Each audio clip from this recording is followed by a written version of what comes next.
Olá, sejam todos bem-vindos. A paz do Senhor Jesus. Vocês que estão chegando aí, se conectando pelo YouTube, eu convido a você a pegar a sua Bíblia, pegar o seu caderno, a sua caneta, para você poder estar anotando, né? Porque assim a gente aprende melhor, né? Pelo menos eu gosto de estar sempre anotando, que ajuda até para a gente rever algumas passagens daquilo que a gente ouviu. Amém? E eu gostaria de começar orando. Senhor, muito obrigado por este momento. Quero entregar, Senhor, esse estudo nas tuas mãos. Que sejam bênçãos, Senhor, para as nossas vidas, de modo que o teu Espírito Santo possa abrir a nossa mente, nosso entendimento, para nós, Senhor, podermos assim crescer no conhecimento e na graça das coisas do Senhor, Pai. Peço também a tua bênção a cada família, Pai, aqui representada, daqueles que vão estar em algum momento ouvindo esse estudo.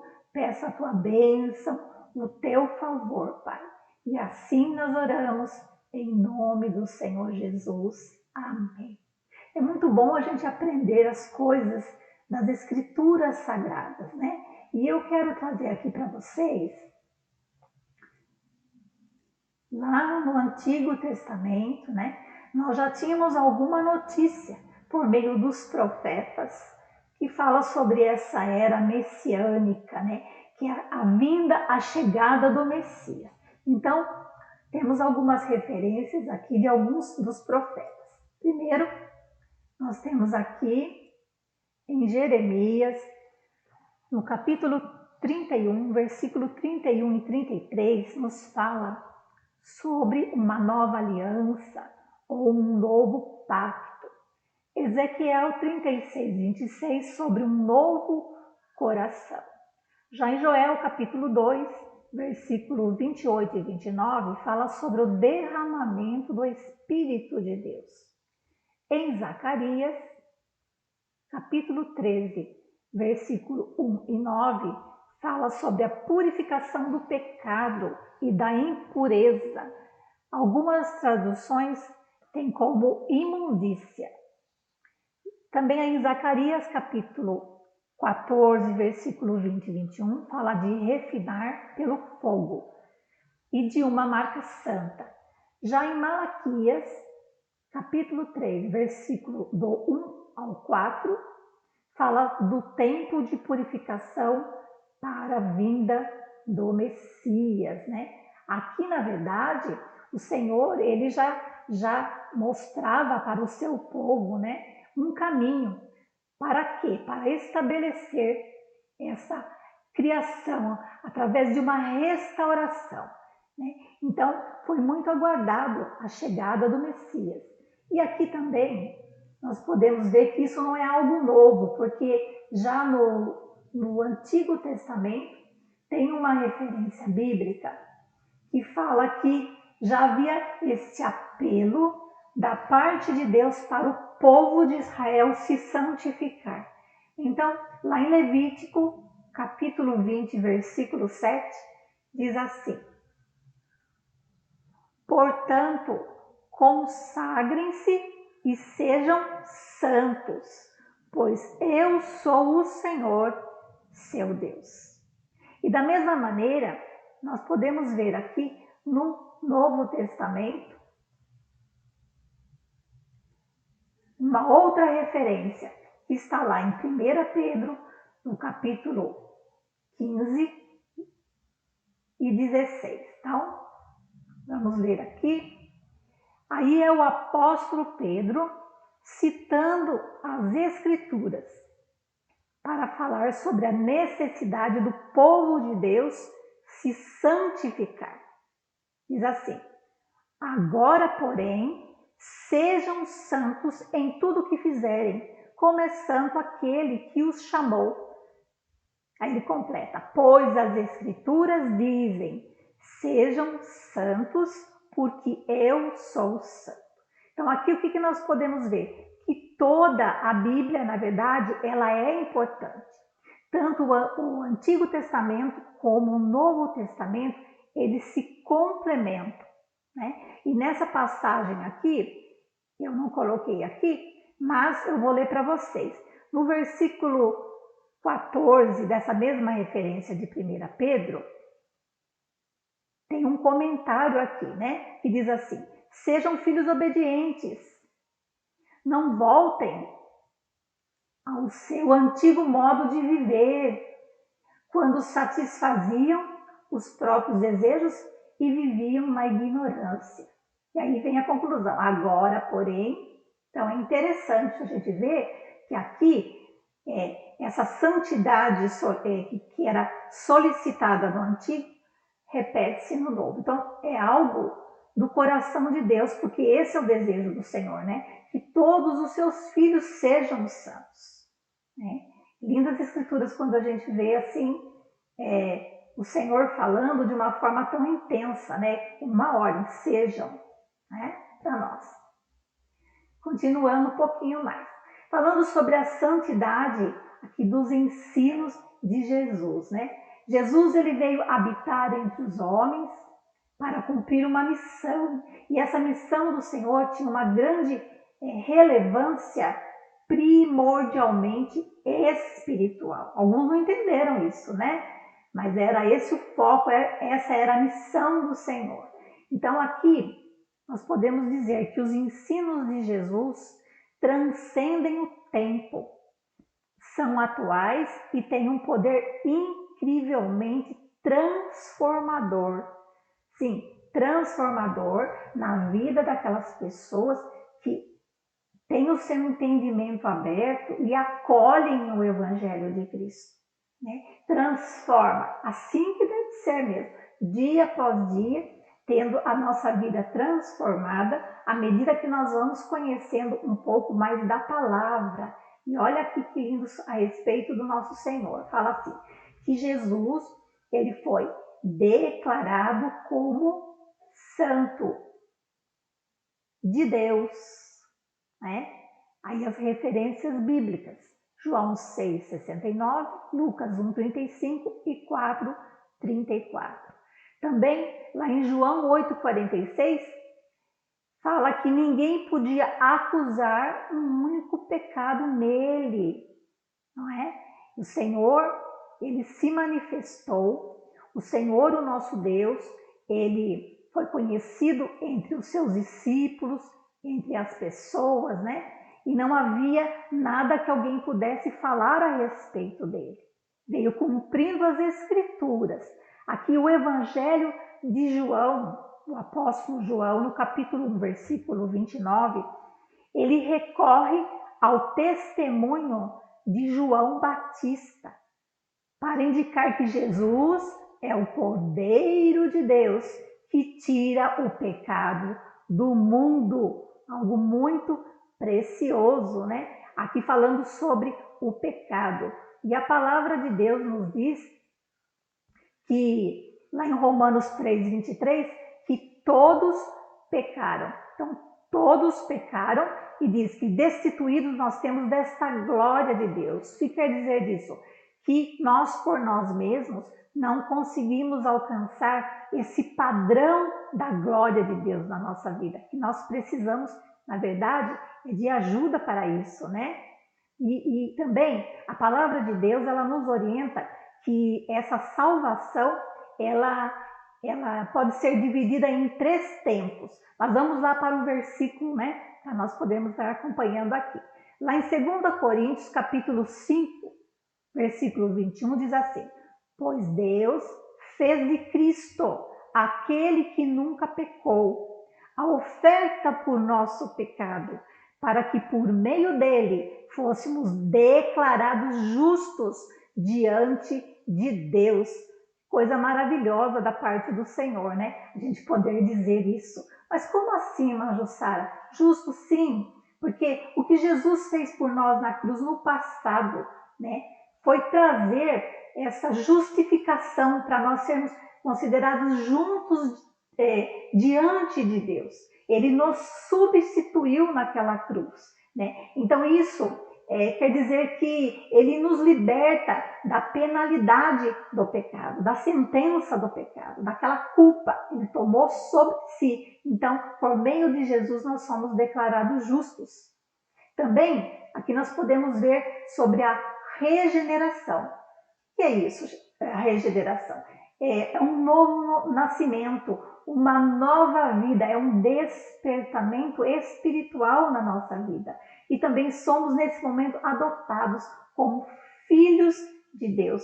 Tudo isso ao mesmo tempo, né? Quando nós decidimos seguir este caminho que é apresentado por meio da vida do Senhor Jesus, esse resgate, né?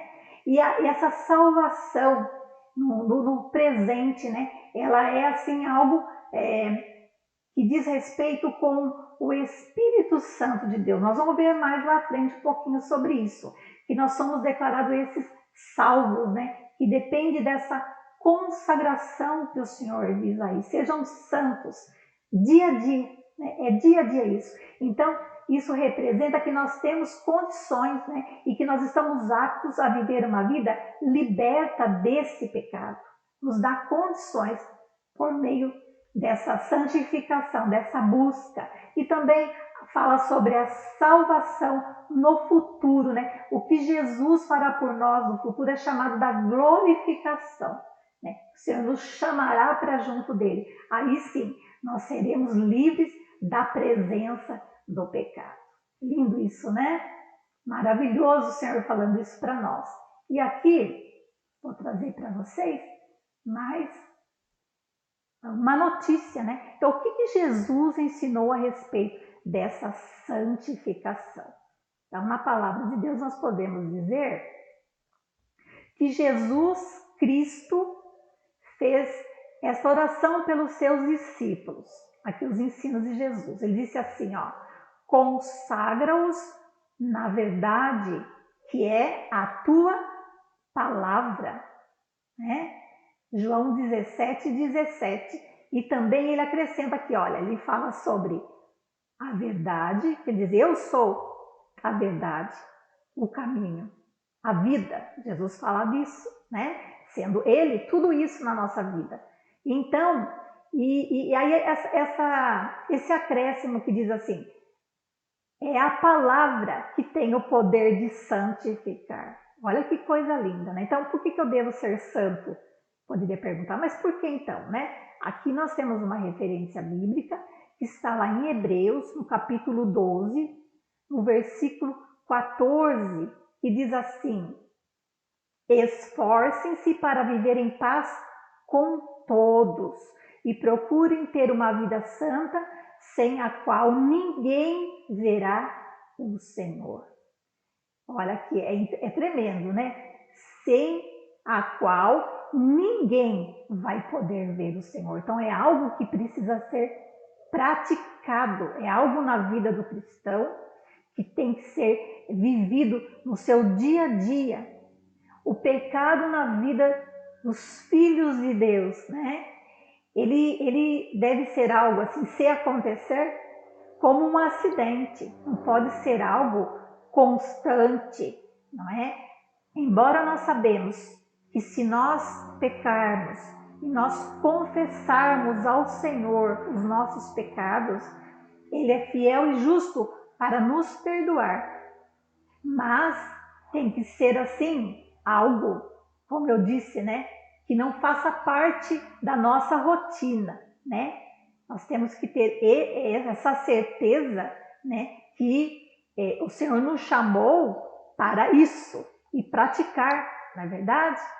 Porque a palavra de Deus fala que a palavra de Deus é algo tão tremendo que ela é viva e ela é poderosa e que ela nos sonda. Ela sonda os nossos pensamentos, ela sonda os nossos desejos mais íntimos, mais profundo, né? A palavra, ela traz esse confronto com a gente, né? Por isso que é muito importante nós estarmos conhecendo a palavra, estudando a palavra, como nós estamos fazendo aqui agora.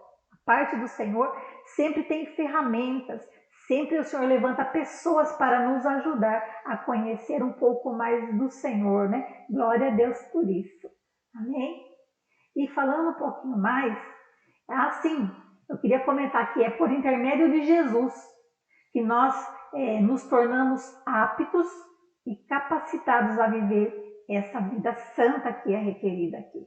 Precisamos desse elo com o Senhor Jesus, dessa ligação, né? Desse amor do Senhor que é tão grande derramado na pessoa do Senhor Jesus, que nos representa diante de Deus, né? Pelo seu sacrifício muito maravilhoso, né? Eu fico assim maravilhada com a palavra do Senhor. E aqui nós vamos falar um pouquinho sobre ainda dessa santidade nos ensinos do Senhor Jesus. Aqui eu gostaria de comentar que Jesus, ele já sabia dessa condição de pecado no ser humano, né? Mas os evangelhos, eles apontam, olha que interessante, o coração humano como fonte de onde se origina o pecado, né? E também, aqui nós temos esse versículo, né, do 18 ao 23 do capítulo 7 de Marcos, um pouquinho extenso, eu vou estar lendo aqui para você, mas você abra a sua Bíblia aí, se você estiver com ela aí, abra e leia na sua versão, tá bom? Eu vou fazer a leitura. E o que me chama bastante atenção em tudo isso, né? Eu coloquei um desenho aí de um coração dando a mão, vou pedir para vocês, dando a mão aí para nossa mente, para os nossos pensamentos, né? Eu achei interessante, tem que andar de mãos dadas, né? Em comunhão. Aí diz assim, ó, Marcos 7, 18 ao 23. Vocês também ainda não entendem? Perguntou. Não percebem que a comida que entra no corpo não pode contaminá-los? O alimento não vai para o coração, mas apenas passa pelo estômago e vai parar no esgoto. Ao dizer isso, declarou que todo tipo de comida é aceitável. Em seguida, acrescentou: aquilo que vem de dentro é que os contamina, pois de dentro do coração da pessoa vem maus pensamentos, imoralidade sexual, roubo, homicídio, adultério, cobiça, perversidade, engano, paixões carnais, inveja, calúnias, orgulho e insensatez. Todas essas coisas desprezíveis vêm de dentro, são elas que contaminam, não é? Aqui o Senhor, ele estava falando com os seus discípulos sobre a impureza, né? E o Senhor, ele fala também lá em João, no capítulo 8, versículo 34, ele diz assim: eu lhes digo a verdade, todo que peca é escravo do pecado. Então, como conseguir essa liberdade dessa escravidão do pecado, né? Ou o dono do escravo morre, ou o escravo morre. Aí há essa libertação. Então nós temos que morrer para o pecado para nós vivermos para Cristo, né? E o Senhor, ele nos dá muitas orientações quanto a isso. Porque nas culturas cristãs islâmicas, o coração, eles têm como ser onde o reino e o altar de Deus habitam, né? Como se fosse ali o centro da pessoa, porque assim como o nosso corpo ele mostra a nossa exteriorização, a Bíblia ela mostra o coração como um símbolo de interiorização, de sabedoria, de inteligência, de amor, enfim, a nossa personalidade, aquilo que nós somos, né? E também eu queria falar para vocês que Jesus, ele indica para nós um novo caminho, como uma forma de vida que uma pessoa deve ter, como ela deve viver. há essa instrução do Senhor aqui, e eu queria ler Mateus capítulo 5, o versículo 8 e o versículo 48, né? Que ele traz para nós aqui uma grande ajuda. Diz assim: felizes os que têm coração puro, pois verão a Deus. Portanto, sejam perfeitos, como perfeito é seu Pai Celestial. Né? Aqui o Senhor está falando para nós sobre pureza de coração. Ele está falando sobre uma perfeição. Que perfeição é essa? É de uma forma, de uma entrega total, de uma forma madura, consciente, que tenha qualidade das coisas de Deus. Olha que importante que é isso, né? Da gente avaliar algo que nos preenche por completo. Né? Por isso que é bom de ter conhecimento do que Deus deseja. E fala também do amor a Deus e do amor ao próximo. Né? Aqui nós podemos dizer que se cumpre, né? Os mandamentos do Senhor. Porque se eu tenho um coração puro, eu vou amar o meu irmão, não vou cobiçar as coisas do meu irmão, eu não vou ter inveja do meu irmão, eu vou tratar o meu irmão como eu gostaria de ser tratado, né? Esse coração puro, né? E essa entrega também, de forma a saber que o que nós devemos para a pessoa é o amor, repartir esse amor que nós também recebemos do nosso Senhor. E também desse amor a Deus e amor ao próximo, essa convivência, né? Algo tão conflituoso nos nossos dias. O Senhor Jesus também, na época que ele esteve aqui, foi algo assim bastante difícil, essa convivência, mas ele, sábio, homem de Deus, um homem santo, nos deixou aí muita coisa escrita, né? Muita coisa para a gente poder estar ali buscando e aprendendo, porque ele não só ensinou, ele viveu, né, a vida dele, ele viveu o que ele ensinou. Né? Tanto que tem tantas outras coisas dos seus apóstolos aí registradas, né, a respeito da vida de Jesus e da atitude de Jesus, né, dos ensinamentos, do cumprimento também do Antigo Testamento na vida de Jesus, né? Porque essa santidade requerida, ela tem a ver com o processo da gente aprender como Deus deseja que nós vivamos, né? Nesse mundo. Então é um estudo, é algo que nunca tem fim. Né? Nós só vamos ter ali o diploma, por assim dizer, quando nós formos chamados diante do Senhor, né? Daquilo que cada um fez de melhor. Né? É muito lindo. Agora eu gostaria de dar continuidade falando sobre o que Marcos está registrado no capítulo 12, versículo 30 e 31, que nos ajuda muito. Diz assim: ame o Senhor seu Deus de todo o seu coração, o coração aí, ó, de toda a sua alma, de toda a sua mente e de todas as suas forças. O segundo é igualmente importante: ame o seu próximo como a si mesmo. Nenhum outro mandamento é maior que este. Glória a Deus, né? Deus maravilhoso.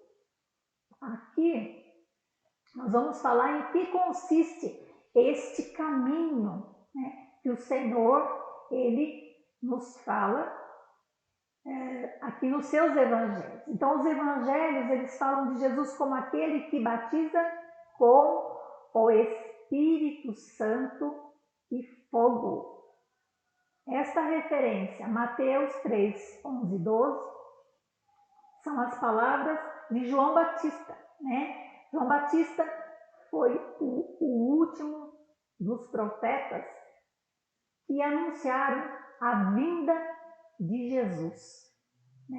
Então aqui ele explica para nós, falando assim, né? Eu batizo com água aqueles que se arrependem. Depois de mim, porém, virá alguém mais poderoso que eu, alguém muito superior, cujas sandálias não sou digno de carregar. Ele os batizará com o Espírito Santo e com fogo.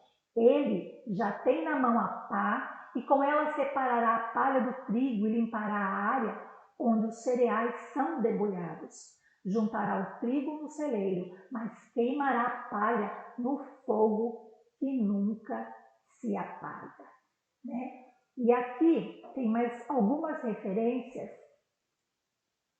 que fala também sobre Jesus, né?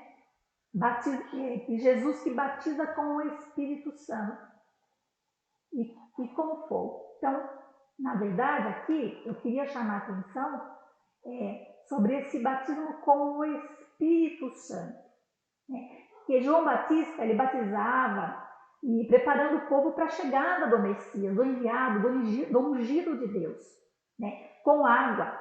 Então, o batismo da conversão, o batismo da penitência, que é do arrependimento. Mas Jesus, ele batizava com o Espírito Santo, né?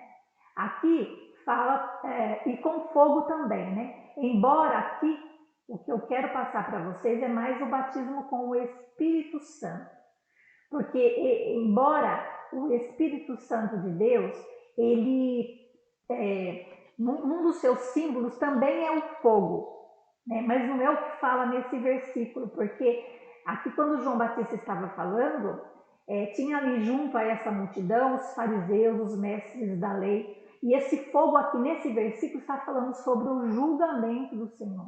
Separar, aí ele fala separar a palha do trigo, né? Mas o enfoque aqui é mais sobre o Espírito Santo. Então, eu anotei aqui alguns dos símbolos do Espírito Santo. Por exemplo, é o vento ou a respiração, né? Também a pomba, que é que representa ali, né, o amor, a graça, a pureza, e que foi a pomba que desceu sobre Jesus no batismo, né? Foi a manifestação do Senhor ali. Também o óleo, o azeite, que tem a ver com unção, né? Unção para uma determinada obra, né? Para o serviço, né? E Jesus, ele atribuiu a si mesmo a palavra do Espírito Santo lá quando ele leu em Lucas capítulo 4, versículo 18, abriu as escrituras em Isaías 61, que diz assim: o Espírito Santo está sobre mim, pelo que me ungiu, né? Então o óleo, o azeite, também o fogo, que aí nesse versículo fala do fogo, mas não é esse daqui do símbolo do Espírito Santo, fala também como águas vivas e fala também como selos, né? Mas esse daqui é um outro estudo, só sobre o Espírito Santo, né? Uma outra oportunidade para poder estar repartindo com vocês. E aqui, ó, eu queria falar também que esse novo caminho, ele nos orienta muito mais coisas, né? Quando diz respeito a esse capítulo aqui de Lucas, nos versículos 67 a 75, é bom você ler assim na integralidade, né?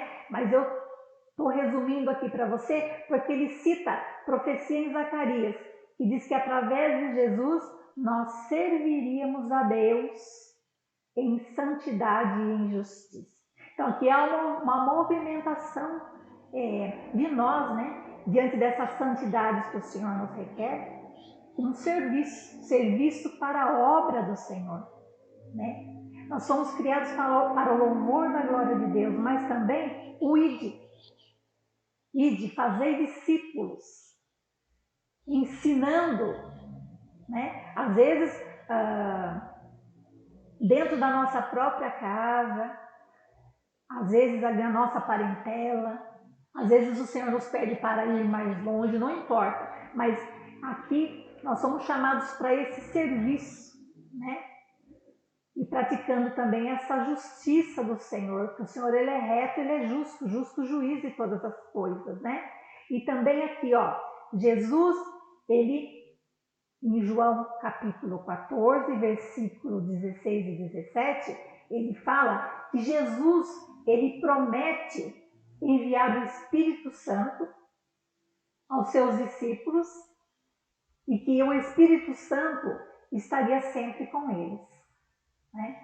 Então, olhando para isso aqui, nós podemos dizer que o Senhor Jesus, ele via naqueles com quem ele andava, com quem estavam lá com ele, algo neles que os capacitava para isso. Porque esse batismo com o Espírito Santo é algo assim muito especial, é algo único na vida de uma pessoa. É um marco, é uma marca, falamos lá sobre essa marca, né? E ele está intimamente assim, ligado à qualidade do relacionamento que a pessoa cultiva e ela desenvolve com Deus. E o Espírito Santo aqui no Antigo Testamento fala que é como aquele sopro. Lembra que eu falei para vocês que é o vento, né? Aquele sopro de Deus, ruá de Deus, que ele cria, que ele dá vida e que ele repousa sobre certos eleitos. Nós somos eleitos do Senhor, geração eleita, que nos investe de poder, e fala que é um poder extraordinário, mas esse poder ele tem uma finalidade de combater, de governar, de executar diversos trabalhos, assim também como profetizar. Olha que coisa linda que é isso, a importância disso, né? E o Espírito Santo é aquele que age no coração de cada um que crê, que está lá vivendo em fidelidade para o Senhor. Ele capacita o povo de Deus à experiência de uma renovação interior e a novidade de um coração em vista assim, dessa aliança, desse pacto que o Senhor ele projetava na época contrair com os seus. Então era tudo isso, né? Hoje já se cumprindo na pessoa do Senhor. Então é isso que eu gostaria de passar para vocês, né? E também, lá em João 7, do 37 ao 39, fala que a vinda do Espírito Santo, e eu estou mudando para vocês, diz assim, a vinda do Espírito Santo seria uma experiência para seus discípulos que os faria abundar a vida. Olha aí, mudança de vida, algo novo, enchendo-os interiormente e fluiria como rios de água viva. Glória a Deus, né? Que bênção! Essa passagem aí, nós podemos ver o Senhor falando, né? Que, na verdade, essa vinda do Espírito Santo, hoje nós sabemos, né? Que não é só para os discípulos, mas que é para todos nós. E essa passagem aí, é bom você ir lá para a sua versão, né? Olhar direitinho ali se você tem alguma dúvida, né? A respeito disso também, você pode estar perguntando, mandando para mim, que eu vou estar respondendo para você, né? E diz assim, ele diz, quem tem sede, vem a mim e beba. Vem a mim e beba. Né? E fala assim também, nesse versículo, que ele chamava a atenção para ele como essa água viva, que essa água, lembra que eu disse que um dos símbolos do Espírito Santo é essa água viva? Que ela vai fluir, que ela vai transbordar na vida do cristão. É poder, é força para vencer, não é? Os desafios, né? Aqueles que creem realmente nesse Deus maravilhoso, né? Porque naquela época ainda o Espírito Santo ele não havia sido derramado, porque Jesus ainda não tinha sido glorificado, né? Por isso que ainda não tinham ainda esse conhecimento, esse entendimento na totalidade. Nós hoje já conhecemos, nós já conhecemos tudo isso, né? Somente na plenitude do Espírito, né? E tudo se concretizou, né? Depois que o Senhor Jesus ele foi crucificado e ressuscitou, não é? Aí sim, nós poderíamos ver essa manifestação do Espírito Santo. O apóstolo o apóstolo Pedro, lá em Atos, no capítulo 2, 33, ele diz assim, ó, Exaltado, pois, a destra de Deus, tendo recebido do Pai a promessa do Espírito Santo, derramou isto que vedes e ouvis. Nós temos notícia disso aqui na palavra de Deus, falando sobre o derramamento do Espírito sobre toda a igreja ali reunida, né? O dia de Pentecostes, porque o livro, na verdade, aqui de Atos, ele é mais conhecido como os feitos de quem? Do Espírito Santo. E lá nós encontramos muitas respostas para as nossas perguntas. Vale a pena sentar um dia e ler na íntegra o livro de Atos, porque lá há uma promessa do Senhor em enviar, ali há a busca da igreja em oração, e ali há o cumprimento dessa promessa. O Senhor falou, olha, dentro de 40 dias vocês serão batizados, né? E foi isso que aconteceu. No dia de Pentecostes, a palavra fala que eles foram cheios do Espírito Santo. E essa passagem aqui é marcada o início da igreja em uma época em que o reino de Deus ele seria estabelecido de uma maneira assim poderosa. Como eu já disse, não era uma experiência única, era uma experiência para todos. Para nós, para os nossos filhos, para a nossa descendência, para tantos quantos o Senhor chamar, vindo da parte do Senhor, né? E o Espírito Santo, ele foi derramado de uma forma extraordinária em outros lugares. Aí nós temos notícia no livro de Atos, por exemplo, no capítulo 8, nós podemos ver ali o derramamento do Espírito Santo em Samaria. Nós podemos ver ali no capítulo 9 a história da chamada do apóstolo Paulo, lá do derramamento do Espírito, que ele ficou cheio do Espírito Santo, preparado para a obra, que ele foi curado de uma cegueira, né? Também nós podemos ver ali o Pentecoste nos gentios, lá na casa de Cornélio, lá em Atos 10. Olha, vale a pena. E também do derramamento do Espírito lá em Éfeso. Aí já é o capítulo 19. Algo de Deus, assim, muito poderoso, né? O batismo com o Espírito Santo. Dando continuidade aqui, trazer para vocês, falando um pouquinho desse momento. Aqui, os sinais desse derramamento foram um som como um vendaval. Olha o vento aí, né? Línguas como de fogo e o falar em vários idiomas, ilustrando o poder e a pureza que traria o batismo com o Espírito Santo. Né? Então, o batismo com o Espírito Santo e a santificação do crente se encontra intimamente relacionado. Né? Essa pureza de coração, né? Uma obra completa do Senhor. Né? Vamos ver mais um pouquinho. Diz que a sua vinda, ela concedeu forças aos discípulos para serem testemunhas efetivas de Jesus para o trabalho de daí da obra do seu reino. Há uma movimentação, uma participação de nós em tudo isso. Né? Uma participação que nós temos mesmo que buscar essa purificação do nosso coração. Né? Tem a ver assim com algo completo, porque a santificação ela é uma herança que nós temos recebido, né, do Senhor, para nos tornarmos membros dessa família do Senhor, uma herança maravilhosa, um marco nesse pacto realizado sobre o sangue de Jesus e a sua morte expiatória. Profundas coisas do Evangelho, da Palavra de Deus, né? E aqui agora eu quero trazer para vocês isso, para nós refletirmos um pouquinho mais sobre tudo que nós falamos aqui, tá? Então, eu vou trazer um versículo. Ok. Aqui, Jesus usou uma metáfora para falar da santificação.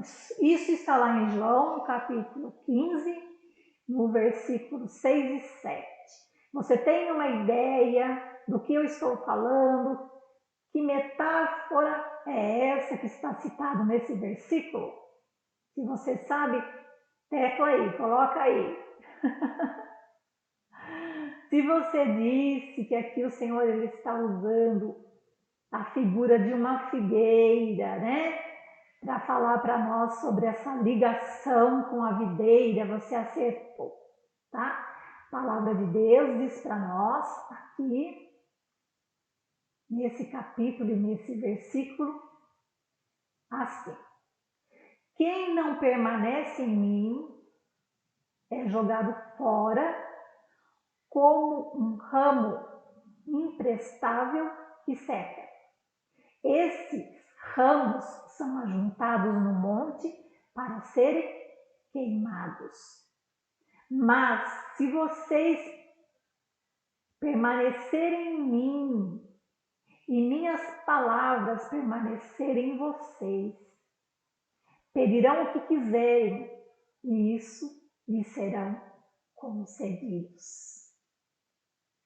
Poderoso, né? Poderoso, grande da parte do nosso Deus.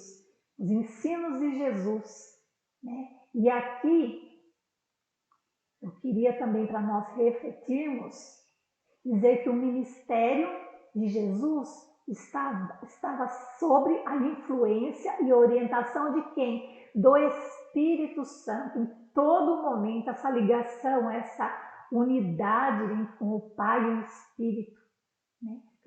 Fez toda a diferença na vida do nosso Senhor ali, porque o Espírito Santo não veio ao mundo cumprir uma missão temporária, mas guiar a igreja até a vinda do Senhor, e também que é o trabalho do Espírito Santo que nos restaura a imagem de Deus e produz em nós o caráter de Cristo.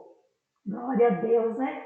Maravilhoso tudo que o Senhor tem nos ensinado, e tem muito mais coisas, muito mais, né? Mas aqui, brevemente repartindo com vocês, e a gente vai aprendendo na medida que a gente vai estudando. Tem muita coisa aí que já foi ensinado nesse tema, né? Dá uma olhadinha, vai lá no YouTube, tá tudo lá registrado, guardadinho, os pastores ali ministrando, falando, e tem mais, não acabou não, tá? Isso é para fazer assim, para enchendo o teu coração, amém? E eu gostaria agora de estar orando. Vamos fazer uma oração agora. Convido você aí a estar comigo nesse momento orando, amém? Então vamos lá. Em nome do Senhor Jesus, nós oramos e te agradecemos. Amém, amém e amém. Glória a Deus. Bendito Deus. Obrigado, Senhor. Amém? Espero que tenha te ajudado, que tenha abençoado a tua vida. Fica com Deus. Um abraço no teu coração e que Deus te abençoe. A paz do Senhor. Paz do Senhor. Até o próximo estudo.